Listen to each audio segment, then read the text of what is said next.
Thank you.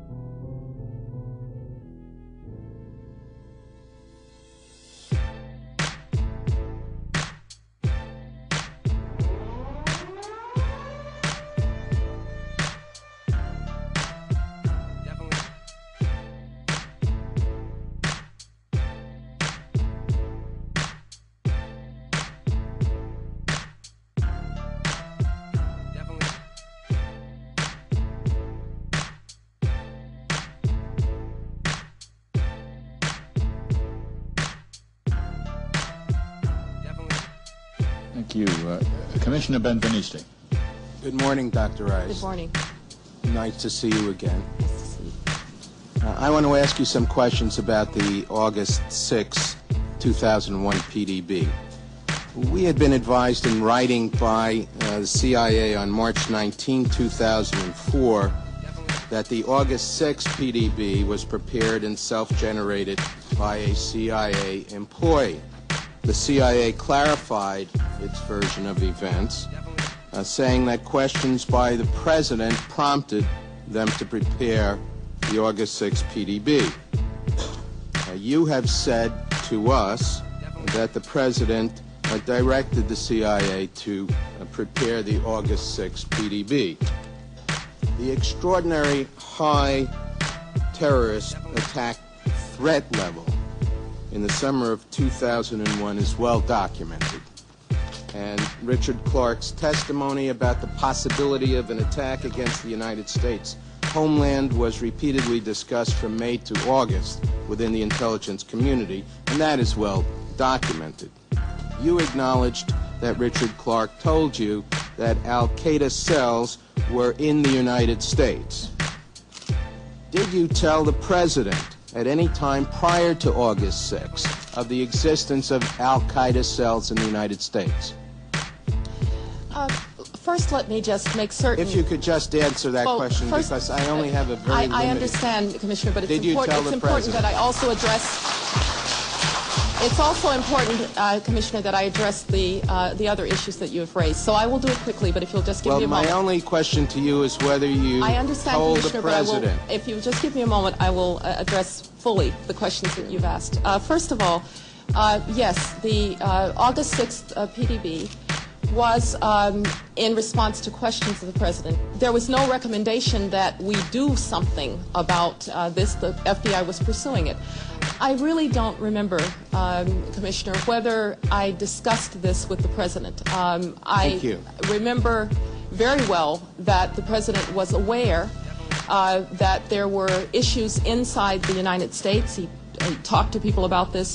But I don't remember the al-Qaeda cells as being something that we were told we needed to do something about. Isn't it a fact, Dr. Rice, that the August 6 PDB warned against possible attacks in this country? And I ask you whether you recall the title of that PDB. I believe the title was Bin Laden Determined to Attack Inside the United States. Now, the PDB, no, Mr. Benveniste, I will get into the... I would like to finish my point here. I didn't know there was a point. Given that you asked me whether or not it warned of attacks. I asked you what the title was. You said, did it... The 9/11 attack on America looked so much like a formula action-packed Hollywood disaster movie that it had "Made in the USA" written all over it. The only difference is it used real props and real people. It had terrorist villains, American firefighter heroes, fireball explosions, collapsing buildings, pedestrians chased by dust clouds, and it even had a God Bless America music score. Well-positioned cameras shot the action-packed drama from every conceivable angle. Just the picture of the helicopter landing and the president walking in, and then the 19 hijackers have been Saudi nationals. So in the terrible... He said that he didn't believe that Osama bin Laden... No one has blamed or accused him formally. Knew that how many people worked in the city is confirming that some 265 firefighters are believed. None of us will ever forget this day. People who knock these buildings down will hear all of it soon. America remembers Sunday, 83rd. The timing, the title, and the eerie advertisement for Harvey Weinstein's Lord of the Rings movie called The Two Towers was a prophetic and disturbing coincidence. Profits from the Two Towers movie were small change compared to the 911 reality disaster movie, which has become the world's top-grossing production of all time. The only thing missing are the 911 producer, writer, and director credits. But it doesn't take an Enron accountant to figure out who's cashing in. During the first week, the 911 producers made a spectacular fortune just on the stock market alone. How? By knowing in advance that the stocks in airline and insurance companies associated with the 911 crash would fall in value. Using that inside information, they made negative bets on the stock market called put options. Put options are bets that a certain stock will fall in value by a certain date. It's big risk gambling, unless you've got inside information that can turn your bet into a sure thing. But that's illegal if you get caught at it. Put option bets on the decline in 911 related airline and insurance stocks skyrocketed by a whopping 600% just before 911, which means that somebody knew about the attacks before they happened. Who exactly were those somebodies?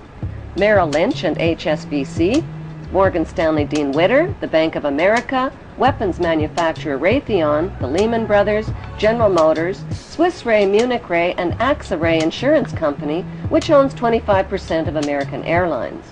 These insiders bought put options through Deutsche Bank. Most demanding clients trust Deutsche Bank to perform. Deutsche Bank, a passion. Buzzy Krongard, the former executive director of the CIA, just happened to be the manager of Deutsche Bank. And so the profiteers from 911 were not Osama bin Laden or his band of U.S.-trained Arabs. They were blue-chip Israeli, U.S., and British businessmen. Within the first week, the 911 producers sucked up $40 billion in box office profits from U.S. taxpayers who were hypnotized, terrorized, and traumatized by the infinite reruns. Think of it as a conspiracy theory true or false test. A. When George W. Bush started his first oil company, who helped fund it? Osama bin Laden's brother and brother-in-law. True or false? B. After a terrorist bomb at a barracks in Saudi Arabia killed 19 Americans, who got the multi-million-dollar contract to rebuild? The bin Ladens. True or false? C. On the morning of September 11, 2001, who was in a meeting at the Ritz-Carlton Hotel in Washington? George Bush Sr. and Osama bin Laden's brother. True or false? Actually, the answer could be D, all of the above. Because believe it or not, as far-fetched as they sound, each and every one of those things, the bin Laden link to the Bush Oil Company, the bin Laden construction contract after the terrorist bomb, and the bin Laden-Bush meeting on 9/11, is true. Many of the facts surrounding the events of 9/11 point to a cover-up, like the fact that the Bush administration ignored all of the advance warnings of the 9/11 attacks. Warnings from FBI agents like Colleen Rowley and from the famous Phoenix memo were not only ignored, they were suppressed. FBI Deputy Director John P. O'Neill quit his job when his investigation of Osama bin Laden was blocked. According to a September 24th Newsweek article, top Pentagon officials canceled their travel plans for 9/11 because of security concerns. While the American public were sitting ducks, all of America's political, military, and corporate VIPs were kept out of harm's way. Two Muslims accused of the 9/11 hijackings took their flight training at Rudy Decker's Huffman Aviation School in Florida. Rudy Deckers is linked to the CIA and drug smuggling through Carib Air and Britannia Aviation, which shared the same small Venice airport with Deckers. The media reported that on the night before the attacks, accused ringleader Mohammed Atta and two other Muslim hijackers got drunk, fondled naked dancers in a Florida strip club called Shuckums, forgot their business card and their Quran holy book at the bar, publicly bashed America, and loudly boasted about impending bloodshed the next day. Would devoted and highly secretive Muslim hijackers risk their planned mission by attracting so much negative attention? And why were they in Florida instead of Boston the night before their suicide flights? On the early morning of September 11th, 19 Muslim men well known to intelligence and security agencies supposedly waltzed past airport security checks, boarded 4 passenger planes, and turned them into deadly missiles without even a hitch.